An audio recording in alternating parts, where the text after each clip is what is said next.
কিছুদিন আগেও দুইটি ছোট সন্তানকে নিয়ে রাস্তায় বসে সাহায্য চাইছিলেন এক অসহায় সনাতনী নারী।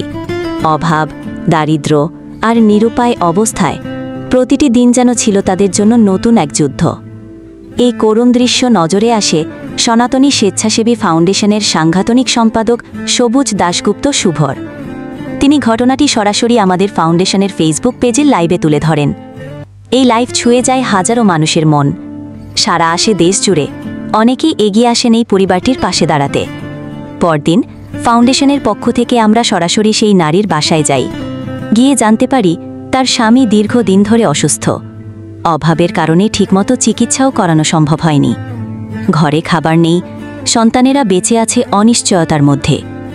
আমরা সঙ্গে সঙ্গে তাদের ডাক্তারের কাছে নিয়ে যাই, চিকিৎসার ব্যবস্থা করি, দেই প্রয়োজনীয় ওষুধ। তাদের দুই সন্তানের জন্য আনি নতুন জামা কাপড়, খেলনা, শিশুখাদ্য, কসমেটিক্স সহ যাবতীয় প্রয়োজনীয় সামগ্রী। শুধু তাই নয়, এই নারীর যেন আর কখনো রাস্তায় বসে সাহায্য চাইতে না হয়, সেজন্য আমরা তার জন্য একটি স্থায়ী দোকান করার ব্যবস্থাও করছি। এই মানবিক উদ্যোগ সফল করতে যারা পাশে থেকেছেন, ভালোবাসা দিয়ে সাহায্যের হাত বাড়িয়েছেন, তাদের সকলকে সনাতনী স্বেচ্ছাসেবী ফাউন্ডেশনের পক্ষ থেকে জানাই কৃতজ্ঞতা ও অশেষ ধন্যবাদ। এই পথ চলা মানুষের জন্য, মানবতার জন্য, সনাতন ধর্মের চেতনা নিয়ে আমরা